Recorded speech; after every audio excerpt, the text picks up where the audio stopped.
네, 방문 판매업체와 요양시설 등을 중심으로 코로나19 집단 감염 사태가 계속 확산하고 있는 가운데 이번엔 자동차 동호회와 관련한 집단 감염 사례가 발생했습니다. 네, 최근 해외 유입 사례도 꾸준히 늘면서 국내 코로나19 확산의 새로운 변수로 떠올랐는데요. 관련 내용들 천은미 이대목동병원 호흡기내과 교수와 함께 짚어보겠습니다. 어서 오세요. 안녕하세요. 네, 그저께 신규 확진자가 51명이었습니다. 지역 발생이 31명, 그리고 해외 유입 사례가 20명입니다. 지역 발생 못지않게 최근에는 해외 유입 사례도 굉장히 좀 늘고 있어서 방역 당국이 둘 다를 챙기는 상황이 돼서 좀 고심이 클 것 같은데요. 현 상황 좀 어떻게 보고 계십니까? 네. 매일매일 확진자 수가 좀 달라지죠. 조금 적었다가 많아졌다 하는데 약간 주말을 껴서 그런 경우도 좀 있지만 지금은 국내에서도 사실은 해외 유입에 의해서 먼저 발생을 했고 그것이 국내에서 수도권에서 발생을 했기 때문에 지역 사회로 많이 전파가 되고 있는 양상인데 해외에는 지금 상황이 매우 안 좋죠. 지금 전 세계적으로 1,000만 명이 지금 감염이 되는 정도고 또 북미라든지 남미는 뭐 200만, 300만 이렇게 많기 때문에 그쪽에서 들어오는 확진자들이 사실은 국내에서 아무리 검역을 한다고 해도 무증상으로 들어오거나 국내에 들어와서 또 발생을 할 수가 있죠. 그래서 이중구가 있기 때문에 지금은 국내에서 확진자들을 빨리 찾고 최대한 빨리 격리하고 또 우리 개인 위생을 지키는 것뿐 아니라 해외에서 들어오는 검역, 어제 러시아 선박처럼 그런 우리가 조금씩 방역을 놓치고 있는 부분들에 대해서 다시 한번 검토를 하고 세밀하게 해야 될 것 같고요. 또 외부에서 해외 입국하시는 이런 산업 인력들에 대해서는 조금 들어오기 전에 그 국가에서 한 번 더 검사를 하는 것도 꼭 필요하다고 생각합니다. 네, 울산에서는 어제 101일 만에 확진자가 나왔고요. 전주에서도 거의 한 달 만에 나와서 수도권에서 이제 전국으로 확산되는 분위기라서 이게 내 지역은 안전하겠지. 우리 지역은 지금 청정 지역인 지 꽤 오래됐어라고 해서 안심하기는 좀 안 되는 상황인 것 같아요. 네, 그러니까 수도권에서 발생을 했기 때문에 이분들이 수도권이니까 일일 생활권을 계속 왕복을 하실 수 있죠. 예. 그러다 보니까 지방으로 퍼지고 있는데 수도권은 많이 발생을 했기 때문에 검사를 좀 적극적으로 하고 있는 편이라 확진자가 많이 나오는 편이고 지방은 아직 산발적으로 조금씩 나오고 있지만 분명히 우리가 개인위생을 지키지 않으면 대구나 지금 대전, 서울처럼 각 지방에서도 산발적으로 집단 감염이 발생할 위험이 있다고 생각합니다. 예.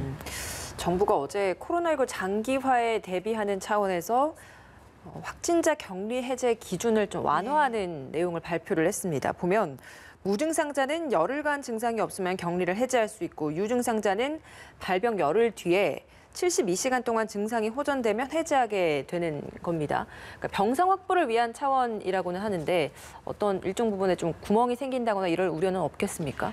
초반에는 우리가 PCR 검사에서 바이러스가 조각이라도 검출이 되면 감염력이 있지 않을까 걱정을 했어서 평균 25일, 최장 100일까지도 우리가 격리해서 입원을 했었는데 연구를 하다 보니까 이게 증상이 발생한 후에 한 4, 5일이 지나면 감염력이 떨어지고 연구에서는 8일이 되면 이 세포가 감염을 못 시킨다는 거죠. 세포 감염이 안 되는 그런 연구들이 나오면서 우리가 바이러스 조각이 나오더라도 이게 감염을 의미하는 건 아니다 생각을 해서 무증상자는 열흘이고요. 우리가 폐렴이나 그런 것을 우리가 퇴원 기준을 잡을 때 열이 안 나는 게 한 3일 정도가 되면 이 환자의 퇴원 기준을 만들 수가 있습니다. 그래서 유증상자에 대해서도 열흘이 지난 후에 3일간 열이 나지 않으면 퇴원 기준으로 할 수 있는 것 같습니다. 이게 병상이 부족한 상황을 만들지 않기 위해서 이런 조치들이 지금 생겨난 건데 현재 병상 현황은 어떤 상황입니까? 지금 사실은 그 격리 병상이 많지를 않아요. 음압 병상도 전국적으로 한 2,000개 정도 미만이고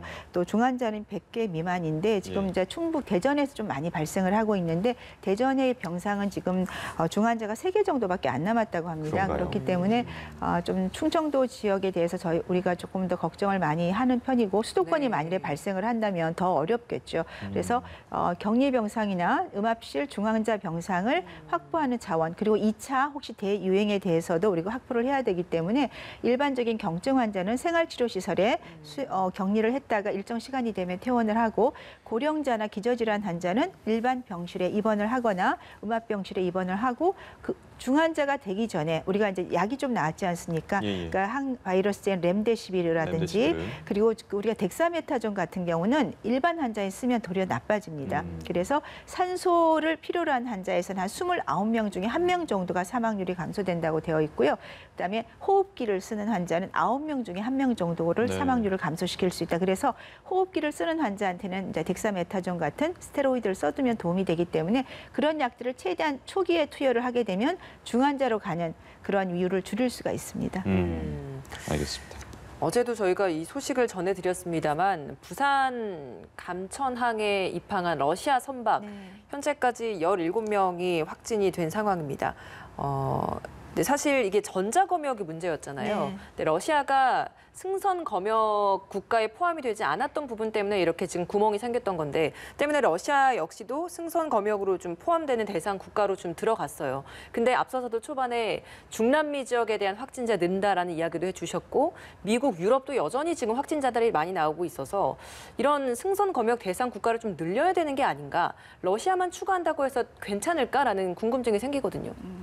다 늘려야 된다고 생각합니다. 사실은 러시아보다 미국이 굉장히 좀 많이 3만 5천 명 발생했죠, 매일. 네. 그리고 브라질 같은 경우 100만이 넘었고요. 그리고 유럽도 경제 활동을 재개를 관광을 재개하면서 다시 늘고 있어요. 경제 활동을 재개하면 당연히 늘게 돼 있습니다.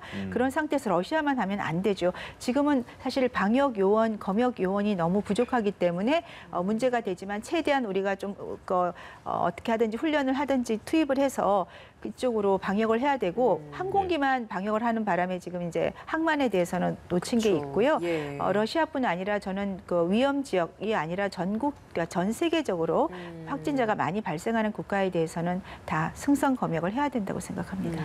다만 지금 현장에서는 인력 부족 문제가 제기되고 있어서 이 부분도 같이 좀 고려가 네, 돼야 될 맞습니다. 부분인 것 같습니다.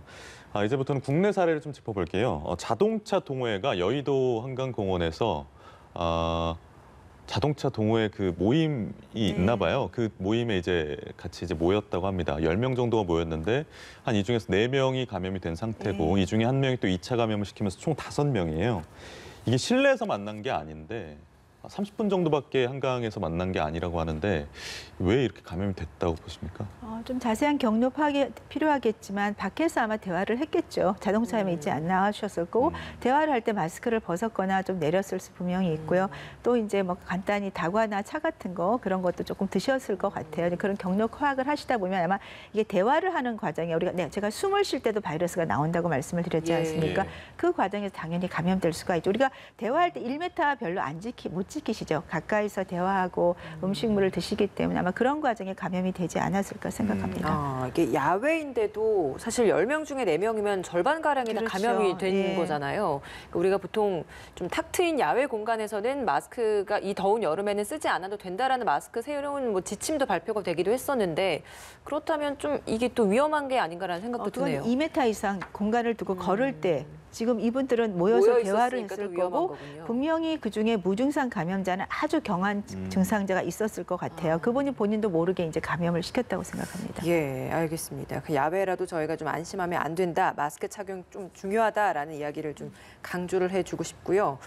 리치웨이와 성심 데이케이 센터에서의 확진자 이 지역에서는 이 사례에서는 사실 고령 환자들이 좀 많아서 네. 걱정이었는데 최근에 방문 요양보호사가 확진이 됐습니다. 네. 그러니까 10일 날 처음에 확진 사례가 나왔을 때 당시에는 직접 접촉이나 이런 접촉자로 분류가 되지 않아서 자가격리 대상이 아니었고 네. 그 후에 혹시 몰라서 12일에 검사를 했는데 음성이 나왔다고 합니다. 그래서 정상적으로 다시 업무를 좀 했는데 23일 날 이렇게 확진이 된 상황이란 말이죠. 이 상황은 저희가 뭐 그 잠복기 기간이었다라고 또 봐야 되는 것인지 데이케이 센터로부터의 감염이다라고 봐야 되는 겁니까? 확률적으로는 거기서 감염이 많을 것 같아요. 예. 잠복기가 길었기 때문에 거의 2주 가까이에서 발생을 했는데 사실은 데이케이 센터 이분이 방문을 했었다면은 밀접 접촉이란 개념이 사실은 좀 애매하죠. 뭐 가까이 있지 않으면 아니라고 하지만 우리 같은 식당에서도 잠깐 5분 떨어져 3m 떨어졌는데도 감염이 됐지 않습니까? 예. 그런 식으로 이런 요양보호사분이 이렇게 데이케어 센터 고령자분들과 접촉을 하셨다면 저는 밀접 접촉에 준하는 그런 자가격리를 했었는 게 더 좋았지 않나. 앞으로도 그런 점을 조금 유의해서 우리 관리를 해야 될 것 같습니다. 예. 대전에서도 이제 방문 판매 업체를 고리로 찜질방, 콜센터 이런 데서 N차 감염이 이어지고 있고 지역만 대전으로 바뀌었지 뭐 찜질방, 콜센터, 방문 판매 업체 뭐 마치 데자뷰처럼 장소들이 반복해서 나오거든요. 그래서 이런 장소들은 되도록 다른 지역 분들일지라도 안 가시는 게 좋겠다는 생각이 드는데요. 어떻습니까? 아, 네. 그 일본도 똑같아요. 그냥 말씀드렸죠. 그러니까 가라오케, 노래방, 그다음에 운동 시설, 그다음에 음식점, 주점, 바, 그리고 이렇게 노래를 하거나 같이 이렇게 화합을 하고 손뼉 치고 이렇게 대화하는 그런 것들이죠. 그게 이제 지금 말씀드린 뭐 데이케어 센터가 될 수도 있고 리치웨이가 될 수도 있고요. 네. 물류센터를 이제 활동을 하시는 분들, 그런 곳은 우리가 보시다시피 사람들이 밀접하게 접촉을 하고 대화를 하고 식사를 하고 그런 곳에서는 감염이 다 똑같이 될 수 있는 것이기 때문에 수도권만의 문제는 아니고 전국에서 그런 소모임이라든지 그런 거를 조금 자제하는 게 굉장히 필요하다. 그리고 식당에서도 사람이 없을 때 좀 식단을 이용하고, 그리고 사람이 너무 붐빌 때는 음식을 가지고 가는 그런 식의 좀 요령이 좀 필요하지 않나 생각합니다. 네. 이거는 뭐 우리 국내 문제뿐 아니라 전 세계적으로 같은 이 코로나19의 특징이라고 생각합니다. 네, 그 차원에서 정부도 음식점 방역 관리 강화 방안을 발표를 하지 않았습니까? 네네. 식사 시간 2부제라고 해서 이걸 정부 기관에서부터 먼저 좀 실시를 해보겠다라고 했습니다.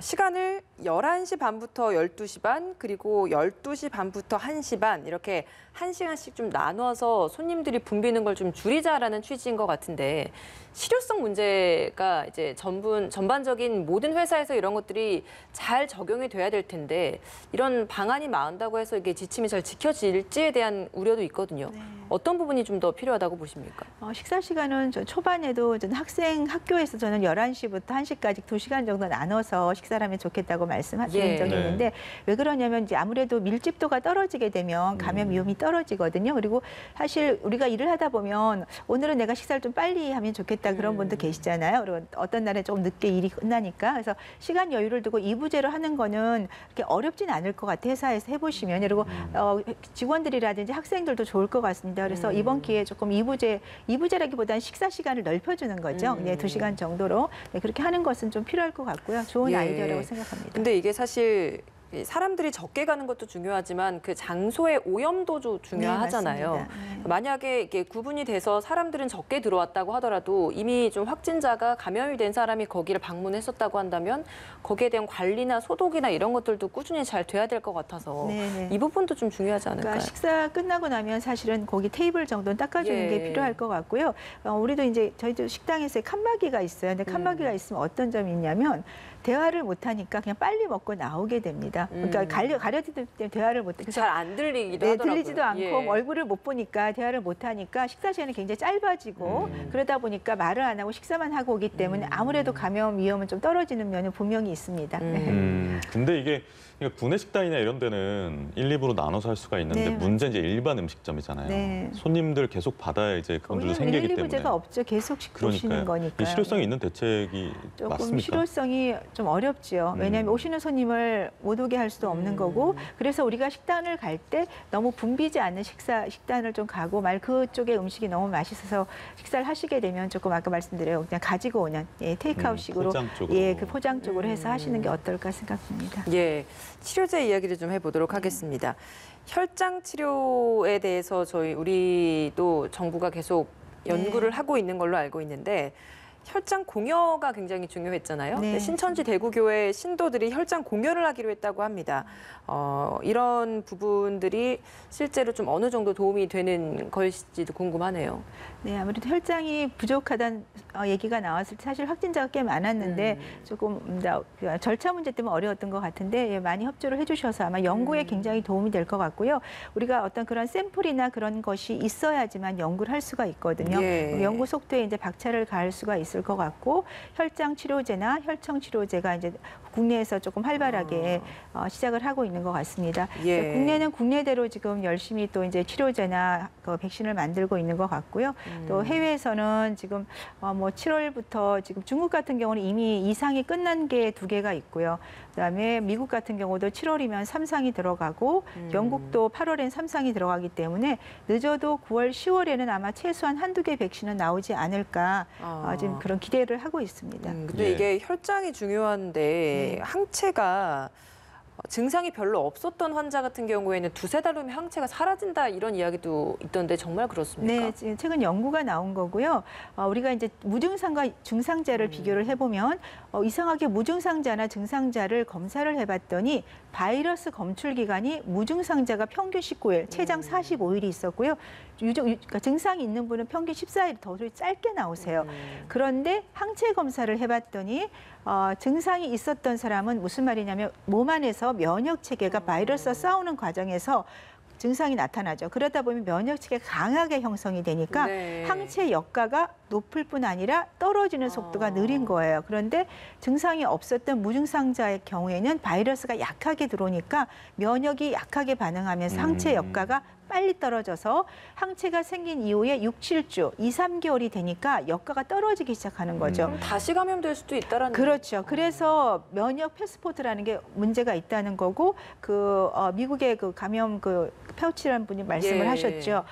이게 일반 감기 코로나 바이러스가 6개월이나 1년이 지나면 재감염이 되는데 이 코로나19는 메르스나 사스 같은 경우는 항체 역가가 2년에서 34개월까지 갔는데 이 코로나19는 아마도 감기 바이러스와 유사하게 6개월, 1년이 되면 항체가 다 없어지지 않을까 그런 우려가 있기 때문에 재감염에 의해서 매년 백신을 맞아야 될 수도 있다. 아직까지 연구가 확실히 나온 건 아니지만 일부 연구에서 그렇게 결과가 나와 있습니다. 예. 알겠습니다. 말씀하시는 중에 어제 하루 국내 코로나19 확진 현황이 나와서요. 전해드리겠습니다. 어제 28명이 확진이 됐습니다. 0시 기준 누계는 12,563명이고요. 신규 확진자 28명 중에서 국내 감염이 23명, 해외 감염은 5명으로 전날보다는 좀 줄어든 상태입니다. 지역별 사례는 경기가 9명, 서울 8명, 그리고 대전 4명, 인천, 충남 1명씩이고요. 사망자는 1명이 늘어서 282명으로 기록이 됐습니다. 하루하루의 수치에 우리가 연연을 할 필요는 없지만 최근에 이제 명수 보면 월요일 날 17명이었고 46명, 51명으로 이렇게 쭉 늘다가 오늘 다시 28명으로 좀 떨어졌고 네. 여기에는 해외 유입 사례가 좀 줄어든 게 영향을 미친 걸로 봅니다. 오늘은 좀 여쭤볼게요. 어떻게 보십니까, 추이? 네, 뭐 초반에 말씀드렸지만 매일 그 확진자 수가 중요한 것이 아니고 해외가 지금 안정화되지 않고 거의 2차 유행에 준할 정도로 계속 폭발로 늘고 있기 때문에 해외 관리가 중요하고 국내에는 국내대로 또 관리를 해야 되는 거죠. 그런데 말씀드렸지 백신이 곧 나올 수 있다는 희망을 가지시고 지금 개인위생을 하면서 네. 국내에서는 최대한 이 바이러스 감염의 확산을 막아야 되는데 젊은 분들이 조금 더 열심히 좀 방역을 해주시면 좋겠습니다. 이 코로나19는 무증상 감염에 의해서 대부분 감염이 되고 지금 우리가 그 해제 기준을 완화시킨 기준 자체도 이 바이러스 감염이 증상이 생긴 후에는 감염력이 많이 떨어집니다. 그 말은 증상이 없을 때 감염을 많이 시킨다는 얘기 때문에 조금 더우시지만 사람과의 밀접 접촉이 있는 경우에는 마스크 착용을 꼭 잘 해주시면 많은 도움이 될 것 같습니다. 예, 알겠습니다. 오늘 말씀 여기서 마무리 짓겠습니다. 천은미 이대 목동병원 호흡기내과 교수였습니다. 고맙습니다. 고맙습니다.